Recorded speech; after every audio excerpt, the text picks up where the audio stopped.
Por escrito. Por escrito. Radio Anáhuac 1670 AM.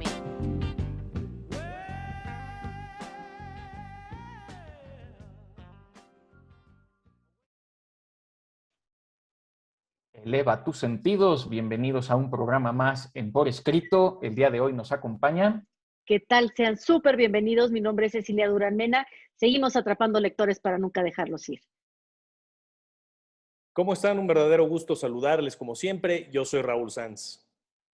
Un servidor, Juan Carlos Padilla. El día de hoy tenemos una invitada muy especial que además está en tierras lejanas. Bienvenida, Celeste. Hola, muchas gracias. Mi nombre es Celeste, soy comunicadora y periodista de La Pampa, Argentina. Y bueno, tengo un programa cultural que me gustaría en algún momento también compartir un poco con ustedes. Muy bien, mi estimado Raúl, redes sociales, por favor. Desde luego, como siempre los invitamos, síganos a través de todas nuestras redes sociales, nos encuentran en Facebook, Revista Por Escrito, en Twitter, @Por Escrito, Instagram, @Revista Por Escrito, escúchenos a través de Spotify, véanos y escúchenos en nuestros canales de YouTube y les hacemos la invitación, como siempre, para que nos sigan a través del 1670 de AM Radio Anáhuac y todos los miércoles salimos con una nueva emisión a las 9 de la noche a través de Código Libre. Síganos, por favor. Aunque ya nuestra invitada, sin querer, delataba un poco el pretexto literario del día de hoy, yo iba a preguntar qué tienen en común el fileteado, el lunfardo, el tango, el mate, los carnavales porteños. ¿El fútbol? Vamos a nuestros pretextos literarios. No quería yo hablar de fútbol por obvias razones, pero bueno, el fútbol también. Vamos a nuestros pretextos literarios.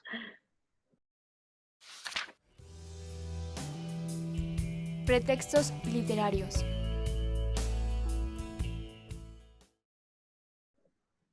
Ya en nuestros pretextos literarios, mi querida Ceci, ¿cuál es el Yo te pretexto del día de hoy? digo cuál es el pretexto literario que incluye también a Mafalda, al bandoneón, al mate, por supuesto. No, y al mate con Mafalda, ¿ya viste ese? Y al mate con Mafalda. A ver, ¿hasta dónde nos vamos a ir?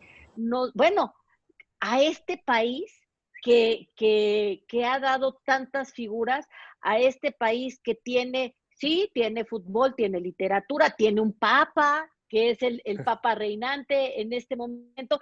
Claro que nos vamos a ir a Argentina, y Argentina es un gran pretexto literario porque es cuna de muchas fuentes de inspiración artística, pero además de escritores reconocidísimos en la literatura universal.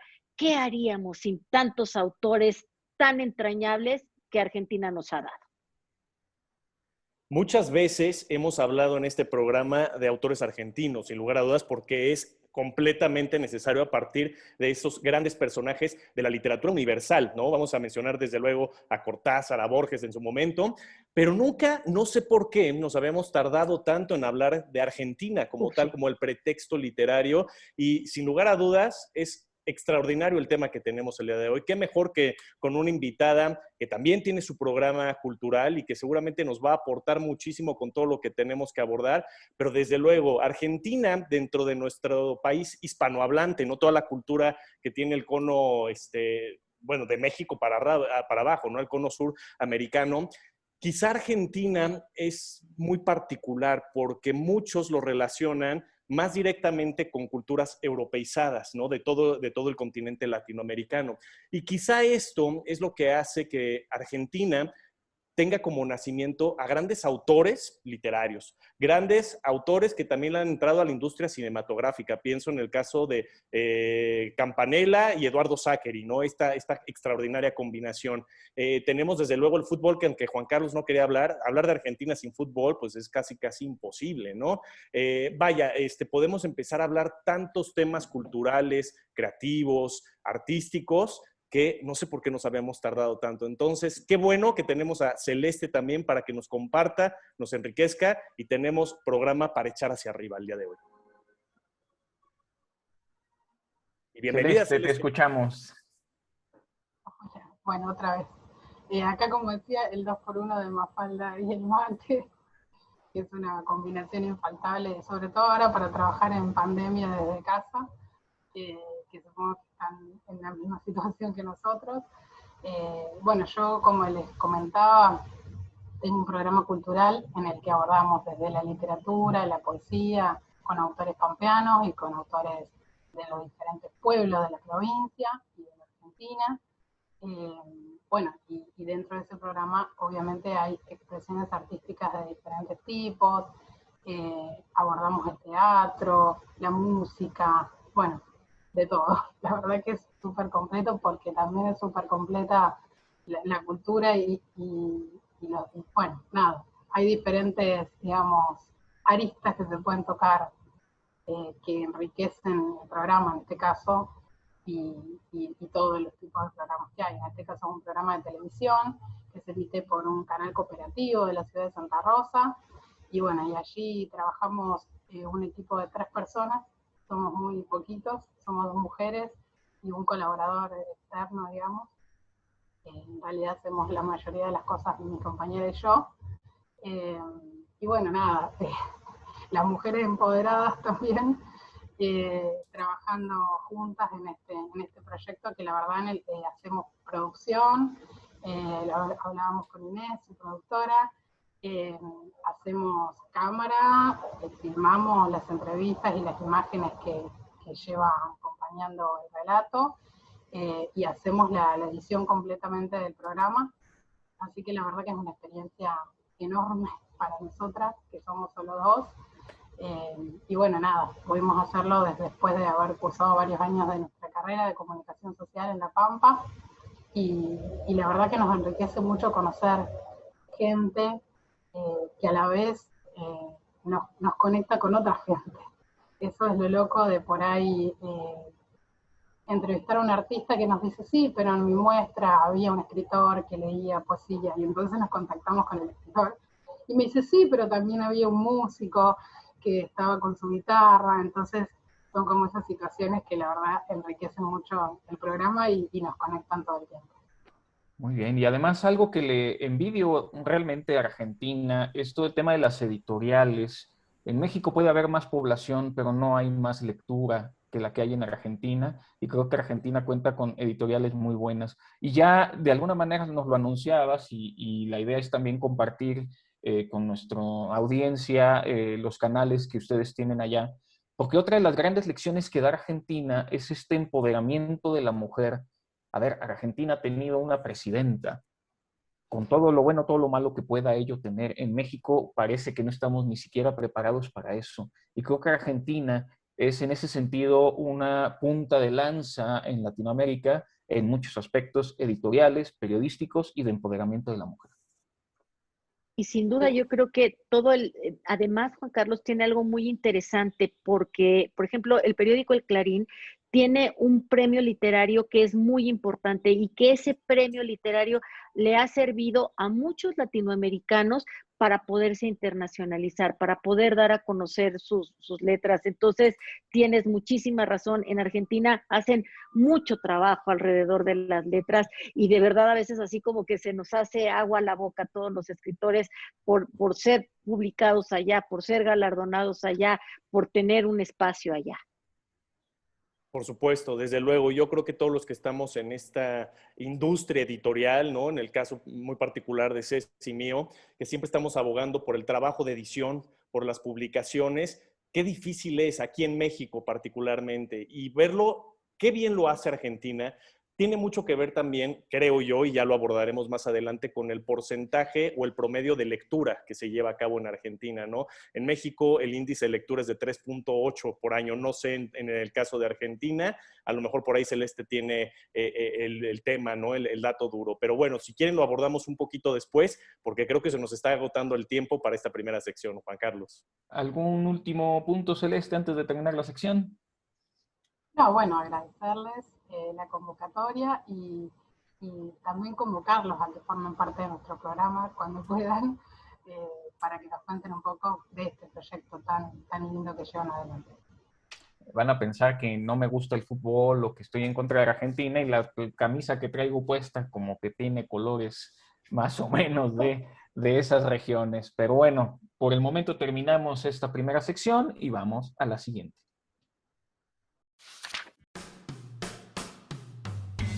Autor desconocido.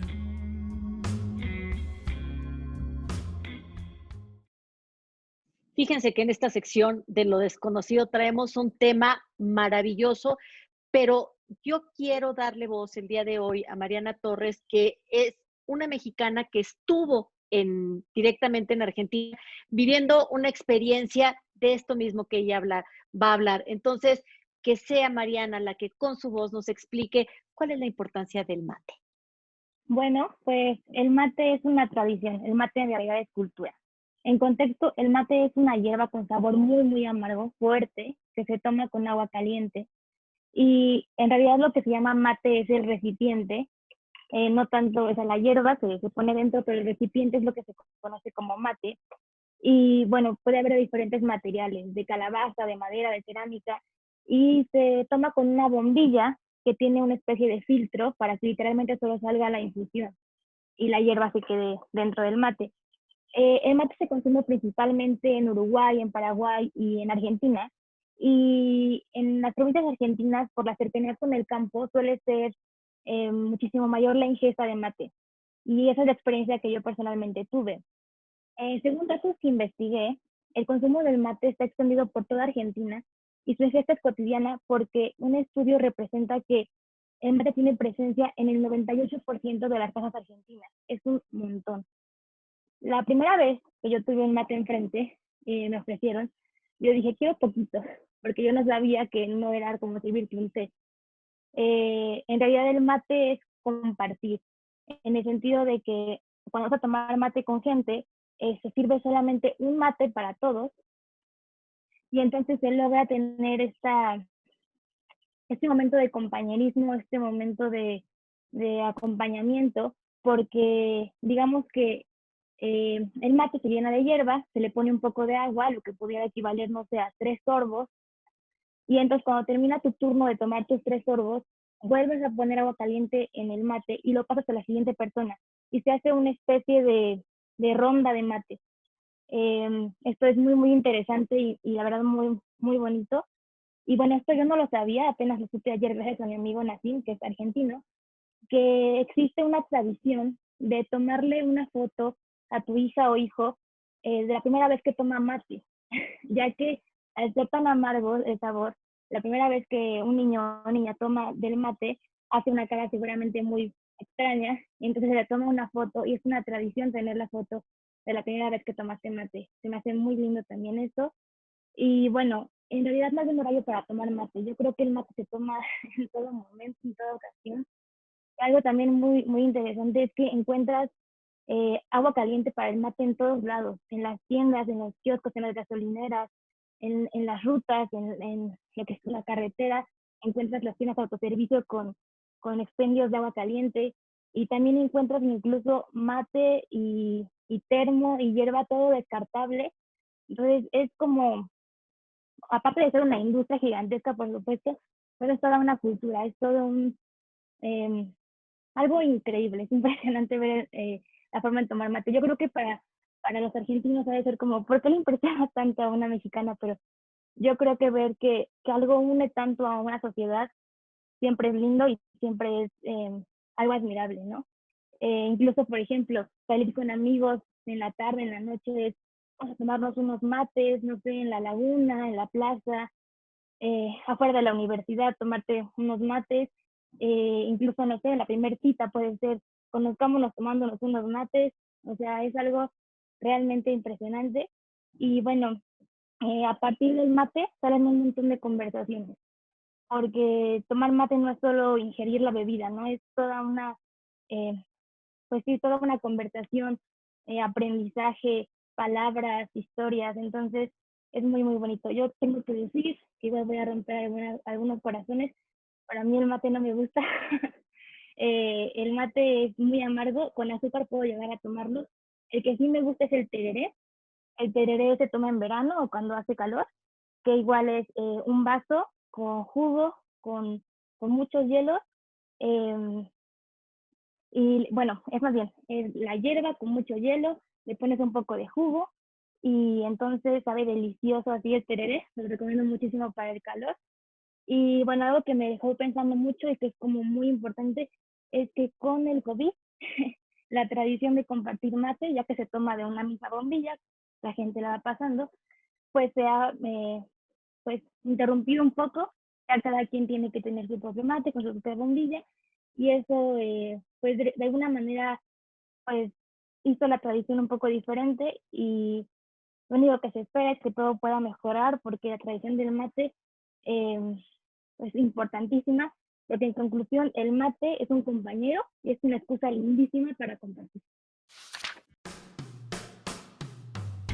Autor desconocido.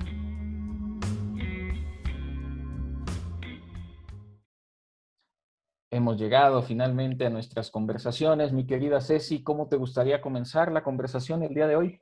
Fíjate que a mí me gustaría comenzar la conversación con un tono argentino. Me gustaría poder hablar como ellos porque cantan tan lindo y hablan tan bonito y pensar, por ejemplo, en autores como Astor Piazzolla, porque cualquiera diría, Cecilia, por favor, no te confundas, eso es tango. El tango es poesía y qué barbaridad, o sea, cuando tú puedes hacer esas mezclas, cuando te puedes imaginar las notas del bandoneón, igual que el aroma de un buen tinto, igual que, entonces entiendes por qué las musas se convocan tanto en aquella región de verdad, en donde ha sido muy, muy prolija.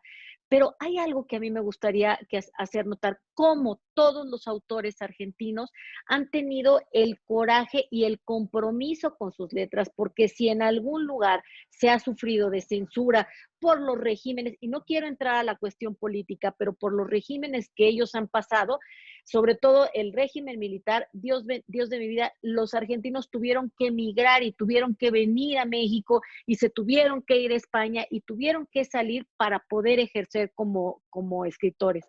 Tuve la fortuna de conocer muy cerca a Mario Pauletti, una de estas personas que sale expulsada y que se va a vivir a Toledo y se queda como director de la Fundación Ortega y Gasset, y entonces él cuenta todo lo que tuvieron que padecer para poderse dedicar a ser escritores. Entonces, vamos, si tenemos un tema enorme y de muchísimo respeto a la nación argentina. Desde luego. Y bueno, hace rato, al inicio de nuestro programa en Pretextos, pues solamente me dejó Juan Carlos ahí con un comentario en el aire, ¿no? Cuando dijo que la gente va a pensar que no le gusta el fútbol. Aquí le tengo que decir a la gente que Juan Carlos le va al Cruz Azul, entonces no le gusta el fútbol, No. obviamente, ¿no? Queda clarísimo que no. Pero bueno, dicho ese paréntesis, que quería comentarlo, a mí me gustaría iniciar, desde luego, con uno de los primeros, probablemente mejor el primer autor que yo leí argentino, desde luego es Julio Cortázar. Y estoy hablando del libro de Rayuela, ¿no? Yo sé que es el estandarte, no es por supuesto que toda la obra de Cortázar es gigantesca, un gran cuentista además, ¿no? Sin lugar a dudas, pero para mí Rayuela siempre va a tener un lugar muy importante. No es la primera vez que lo menciono en este programa.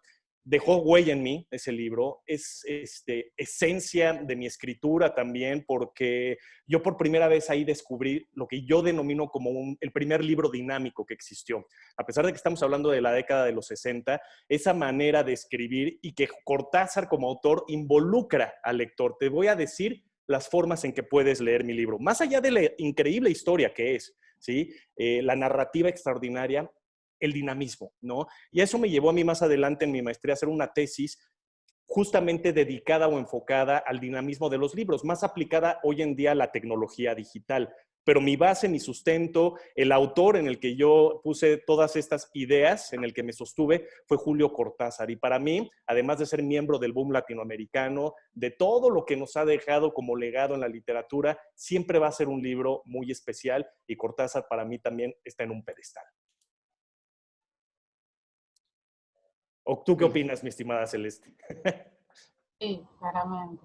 Tenemos la suerte de esos grandes escritores argentinos que recorren el mundo y que son sin duda íconos de referencia a nuestro país. Exactamente, como vos lo dijiste. ¿Qué autor nos podrías tú recomendar o podrías tú comentar, Celeste? Yo en realidad, para irme a lo más chiquitito, pero que a la vez es enorme, me gustaría recomendar una autora pampeana, específicamente del centro de la Argentina, La Pampa, ¿no? Una autora que nació en Toay, que es una ciudad muy cercana. Ella se llama Olga Orozco, Orozco el apellido de su madre. Bueno, es una autora que vivió los primeros 8 años de su vida en Toay, y luego se fue a vivir a Bahía Blanca, que pertenece a la provincia de Buenos Aires, y luego a Buenos Aires a estudiar letras, por supuesto, filosofía, bueno, determinadas carreras. Lo que me apasiona un poco, por decirlo así, de ella, no es solamente su poesía y su escritura, es lo ecléctica, digamos. Ella de chica aprendió el tarot, siempre hay como una mística sobre sus escritos. También, bueno, yo recomendé ahí, dejé un poema, después les puedo recomendar otros, atravesados por una situación muy común que nos parece a todos, que es el tema de los gatos. Ella le escribe a un gato que rescató, y a la vez habla en su poesía de ese intercambio con el animal, digamos, en el que él le dice qué escribir, según palabras de ella, ¿no? Es como muy amplio el panorama que puedo comentarles de ella en ese sentido, en el sentido de que escribió para importantes periódicos de Argentina, siempre con seudónimo, en la mayoría de los casos con seudónimos masculinos, para escribir sobre determinados temas como política, que tal vez en ese momento no se esperaba que una mujer firme o escriba sobre esos temas. Entonces, bueno, la verdad que con sus múltiples capacidades, digamos, y experiencias de vida, porque fue atravesada por la muerte del padre, de hermanas, ha tenido como que sortear todas esas situaciones que están plasmadas en su poesía, que no es una poesía para leer en una sola vez, es para analizarla mucho. Y bueno, y esa anécdota que cuento de los gatos es muy clara cuando se visita su casa en Toay, que actualmente se conserva como museo y que está abierto al público, por supuesto, con toda su colección de libros donada por ella, en donde permanentemente están los gatos, digamos, arriba de los sillones en la casa o en el jardín, y es como muy llamativo la libertad con la que se manejan, digamos, por decirlo así, en esa casa de ella, de su niña. Y es que además los gatos, los que hemos tenido gato en alguna ocasión, sabemos que son los verdaderos amos de la casa, aunque Cecilia prefiera a los perros. Y yo lo que iba a decir es que, a ver, mi querido Raúl, ya que me andas tú balconeando, Cortázar resulta muy surreal. Y creo que la literatura latinoamericana es también muy surrealista, particularmente Cortázar. Y a mí Cortázar no me acaba de gustar. Y es que nada más surrealista que irle al Cruz Azul. Sí, Y así como no me gusta Cortázar, pues tampoco me gusta la América, que es el equipo de Raúl, para que lo acuse de una vez. Yo quisiera platicar rápidamente de Jorge Luis Borges. Borges, que es un autor que quiero trabajar más profundamente porque tiene esta gran línea que a mí me gusta, que es la de la filosofía y las letras. Y no solo eso, sino que además Borges, y esto sin que lo fuera yo imitando, pero es la confluencia, tiene los temas del tiempo, de los espejos, los libros, los imaginarios, los laberintos, que son finalmente pues muchas alusiones metafóricas, filosóficas, que comparto finalmente con él, aunque no es un autor que haya estudiado a profundidad. Pero creo que también las letras argentinas no pueden dejar de ninguna manera de lado a un coloso como lo es Jorge Luis Borges. Es que, híjole, la literatura dicen algunos que es antes y después de Jorge Luis Borges, con todos estos juegos que él hizo de estructura, de tiempos, deberíamos de dedicar un programa nada más a Borges, de verdad, ¿eh? Yo quisiera ir con una autora que es Alejandra Pizarnik. Mira, Argentina tiene también una gran tradición de personas que emigraron hacia Argentina. La familia de Alejandra Pizarnik es una familia que tiene una tradición judío-rusa, y ella tuvo una vida muy atormentada, empezó a escribir muy chiquitilla, desde los 17 años, y entonces se adhiere al movimiento surrealista. Es una mujer muy precisa para hacer sus poemas, para conformar qué es lo que quiere decir.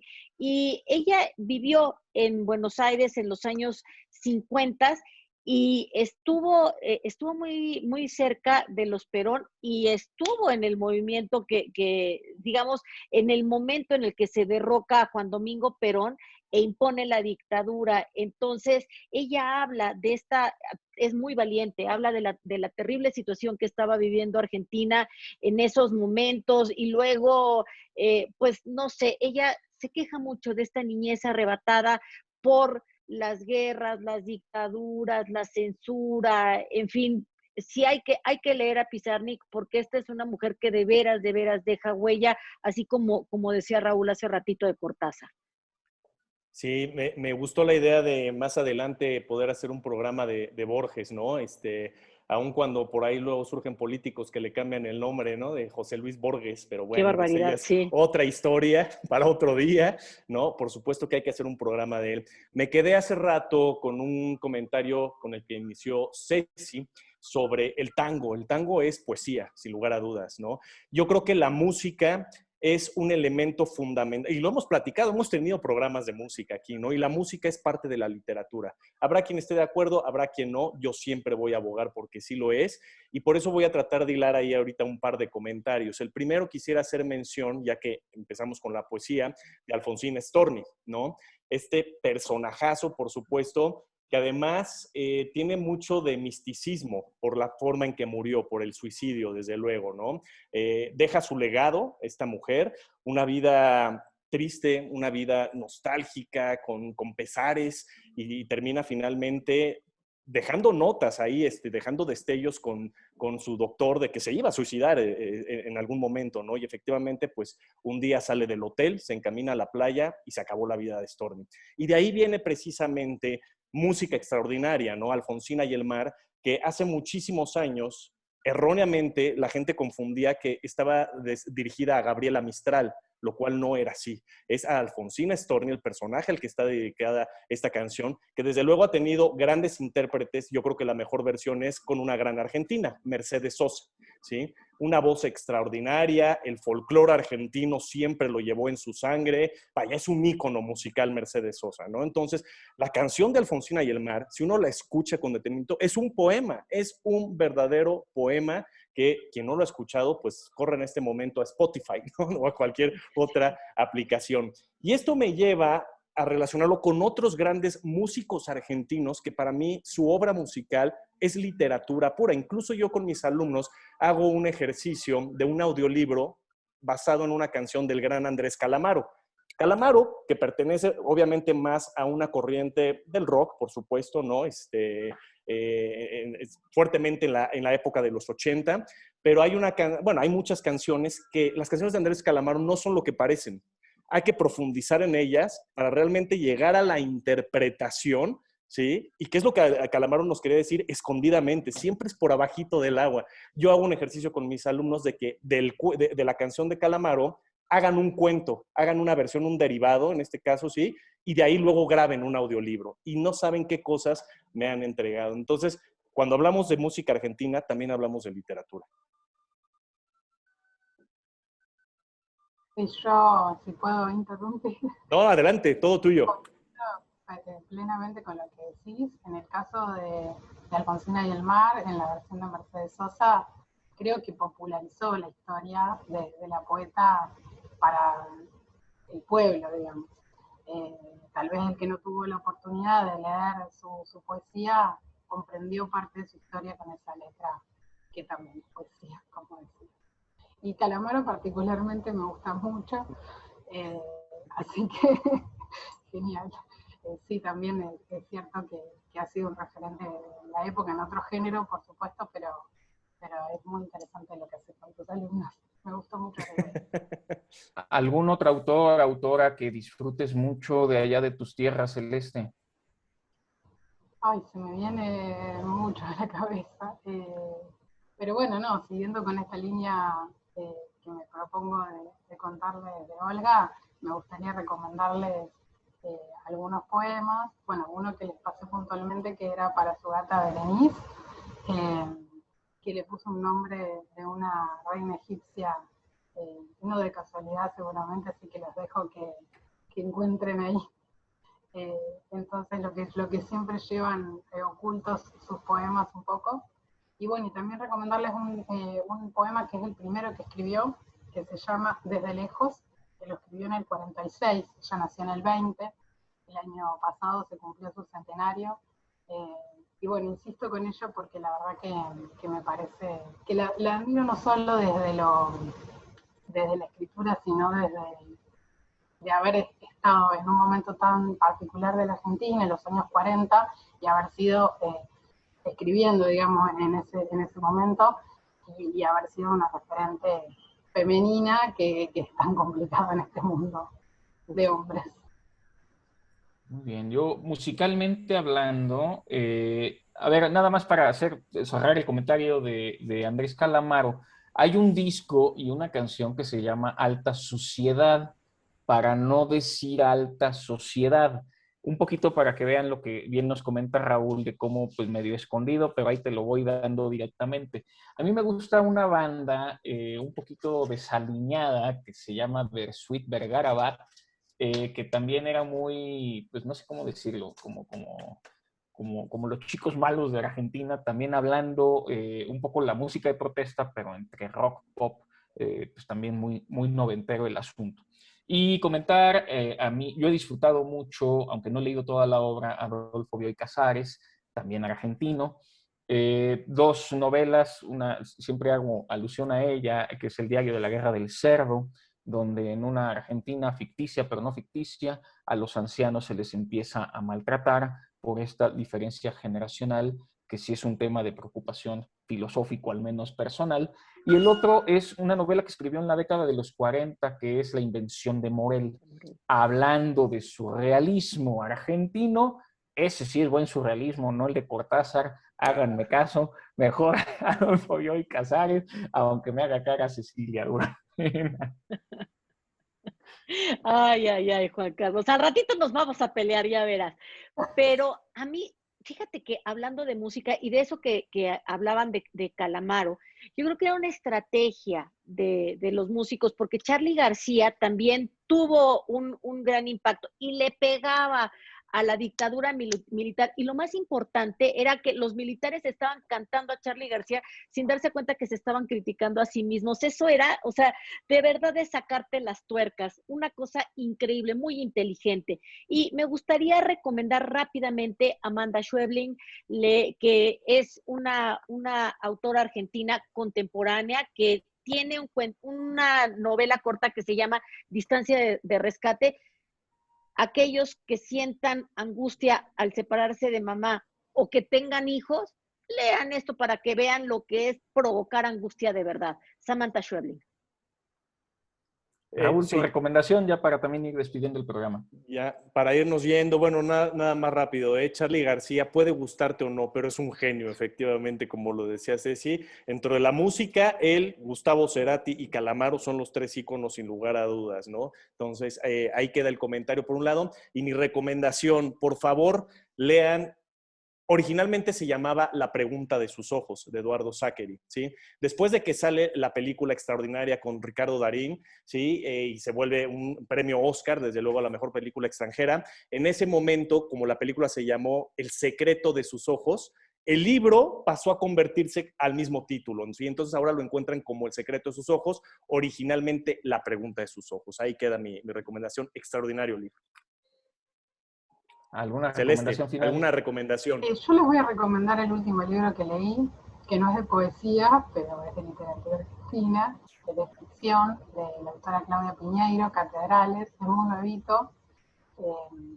La verdad es interesante porque muestra mucho de las típicas familias argentinas conservadoras, y bueno, de un tema que está muy ahora en el ojo de la tormenta, para bien y para mal, que es el aborto.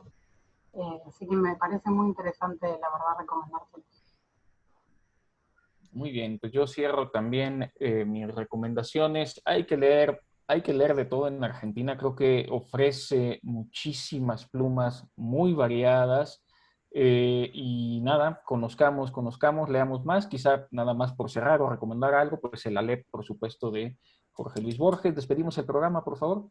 Muchas gracias por acompañarnos. Agradezco también a Viviana Topete y a todas las personas que nos ayudaron a hacer el guión. Agradezco a Mariana Torres que se quedó con la sección de lo desconocido el día de hoy. Síganos, seguimos atrapando lectores para nunca dejarlos ir. Como siempre, un gusto haber estado con ustedes. Yo soy Raúl Sanz y recuerden que todos los miércoles salimos con una nueva emisión a las 9 de la noche en Código Libre. Nos vemos y escuchamos la siguiente semana. Celeste. Bueno, muchas gracias por la invitación, por el amor que tienen por mi país. Yo también quiero mucho el suyo, tengo muchos amigos allá. Y bueno, y cuando pueda, cuando toda esta situación lo permite, nos veremos personalmente. Muchas gracias, claro que sí. Un servidor, Juan Carlos Padilla, se despide, no sin antes agradecer a Inés Rendón, Brandon Hurley, Mariana Torres, Julia Prieto y Valeria Martínez, que hicieron posible este programa. Nos vemos y escuchamos la próxima semana.